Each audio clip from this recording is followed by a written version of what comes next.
রাত তখন ভোর 4টে, কফির কাপে শেষ চুমুকটা দিয়ে আপনি ভাবছেন আর মাত্র 2 ঘন্টা ঘুমাবো, তারপর সোজা অফিস বা কলেজ।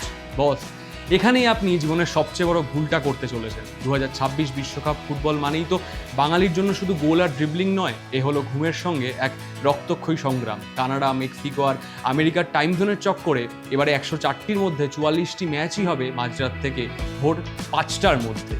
তাহলে উপায়? খেলা দেখতে হবে, আবার পরের দিন জ্যান্ত লাশ হয়ে অফিস বা কলেজে ঘুরে বেড়ানোও চলবে না। আজকের ভিডিওতে আমরা আপনাকে দিতে চলেছি এমন 3টি গোল্ডেন রুলস এবং একটা সিক্রেট হ্যাক, যা আপনাকে রাত জাগার পরেও পরের দিন একদম চনমনে রাখবে।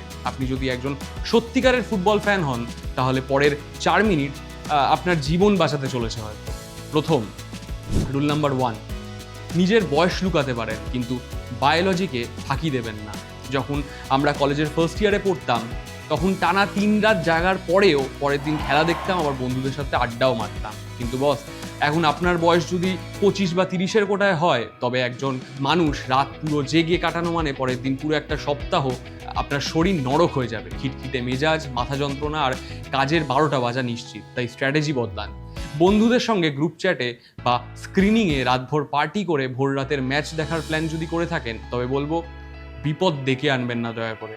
নকআউট ম্যাচের দিনগুলোতে পাওয়ার ন্যাপ বা ম্যাচের আগে অন্তত 3 ঘন্টার একটা নিরেট ঘুম বুক করে রাখুন আগে থেকেই। এবার আসি রুল নাম্বার 2, যা কোনো ফুটবল পণ্ডিত আপনাকে হয়তো বলবে না। ম্যাচ যত বড়, সেখানে অসুস্থতার অজুহাত ব্যবহার করে কামাই করার সুযোগ কিন্তু ততই কম। ধরে নেওয়া যাক মাঝরাতে খেলা চলছে কুরাকাও বনাম ইকুয়েডর। এই ম্যাচ দেখার জন্য আপনি রাত জাগলেন এবং পরের দিন অফিসে ছুটি নিলেন বা লেট লাতিফ হলেন। আপনার এইচআর কিন্তু কিছু মনে করবে না, ভাববে শরীর খারাপ হয়েছে, হতেই পারে। কিন্তু যেদিন আর্জেন্টিনা বনাম পর্তুগাল বা ইংল্যান্ডের নকআউট ম্যাচ আর পরের দিন আপনি শরীর খারাপ হলো, এটা তো বস তো আপনার ছেড়ে কথা বলবে না, এইচআরও ছেড়ে কথা বলবে না। এইচআর আপনাকে সোজা ফোন করে ডাকবে, বুঝে যাবে যে আপনি ঠিক কোন রোগে ভুগছেন।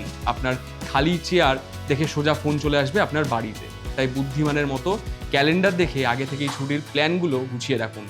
মিথ্যে অজুহাতে ধরা পড়বেন না দয়া করে। অনেকে আবার অতি চালাক, তারা ভাবেন ধুর এতে এত রাতে কে জাগে, সকালবেলা উঠে আরামসে চায়ের কাপে চুমুক দিয়ে রিপ্লে দেখবো, ব্যাস হয়ে গেল ওখানেই। শুনতে খুব প্র্যাকটিক্যাল মনে হচ্ছে, কিন্তু বাস্তবে এটা একটা বলা যেতে পারে মিশন ইম্পসিবল। কেন জানেন? কারণ আপনি নিজেই নিজের সবচেয়ে বড় শত্রু। সকালবেলা ঘুম থেকে উঠেই অবিন্যস্ত হাতে আমাদের প্রথম আঙুলটা কোথায় যায়? ফেসবুক বা হোয়াটসঅ্যাপে। আপনার এই সোশ্যাল মিডিয়ার অ্যালগোরিদম আপনার চেয়ে আপনাকে সব থেকে বেশি ভালো করে চেনে। আপনি স্ক্রিন লক খোলার আগেই নোটিফিকেশন ভেসে উঠবে মেসি ম্যাজিক বা এমবাপের হ্যাটট্রিক। ব্যাস, ম্যাচ দেখার সমস্ত রোমাঞ্চ মাত্র 1 সেকেন্ডে শেষ। আপনি নিজেই ভুল করবেন না, কারণ আমি নিজে গত চ্যাম্পিয়ন্স লিগে ফাইনালে কিন্তু এই ভুলটাই করেছিলাম। চোখ খুলেই ফোন ধরেছিলাম আর চোখের পলকে স্পয়লার পেয়ে ম্যাচটার 12টা বেজে গিয়েছিল।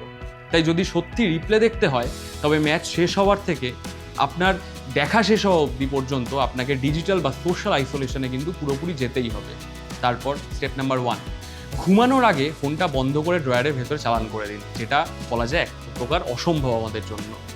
2, সকালে উঠে প্রতিবেশীর সঙ্গে ভুলেও চোখ মেলাবেন না। আর স্টেপ 3, রাস্তায় প্রিয় দলের জার্সি বা ফুটবল রিলেটেড কোনো পোশাক পরে বেরোনো যাবে না, কারণ দুনিয়ার চেনা শত্রুর চেয়ে অচেনা সদালাপী মানুষ বেশি বিপজ্জনক।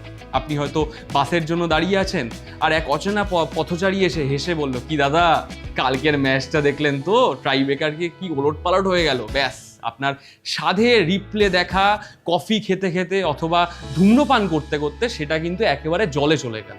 আসলে অস্ট্রেলিয়ার ফুটবল প্রেমীরা বছরের পর বছর ধরে এই যন্ত্রণার মধ্য দিয়ে যাচ্ছে, খানিক আমরাও। এবার আমাদের পালা। তবে দিনের শেষে বিশ্বকাপের এই যে রাত জাগা, চোখের নিচে কালি আর 4 কাপ কফি খেয়ে অফিস করা, এর মধ্যেও একটা অদ্ভুত আনন্দ আছে। একেই তো বলে মধুর যন্ত্রণা। 4 বছর পর পর এই যে উন্মাদনা, এত মানুষের একসাথে উদযাপন করা ফুটবলকে, এর জন্য একটু ঘুম বিসর্জন দেওয়া যায়, তাই তো? আপনার কি মনে হয়? কিন্তু আপনার এবারের প্ল্যান কি? এবারের বিশ্বকাপ রাতে জাগার জন্য আপনার সেরা স্ট্র্যাটেজি কোনটা? নিচে কমেন্টে জানান আপনার মতামত, যাতে আমরাও সেখান থেকে খানিক সাহায্য পেতে পারি। আর হ্যাঁ, ভিডিওটা ভালো লাগলে লাইক শেয়ার করুন, আপনার সেই ঘুম কাতবে ফুটবল পাগল বন্ধুর সাথে শেয়ার করুন, এবং তাকে বলতে ভুলবেন না এই স্ট্র্যাটেজিগুলোর কথা, যে খেলা দেখতে এবং দেখতে দেখতেই কিন্তু ঘুমিয়ে পড়ে। দেখা হচ্ছে পরের ভিডিওতে। খেলা চলতে থাকুক, কিন্তু শেষে আমাদের এডিটর ইন চিফের কাছে এই একটাই বক্তব্য, যদি বিশেষ কোনো ম্যাচ থাকে পরের দিন যাতে একটু দেরি করে অফিসে আসতে পারি। এইটুকুই আজকের জন্য, দেখা হয় পরবর্তী ভিডিওতে। ধন্যবাদ।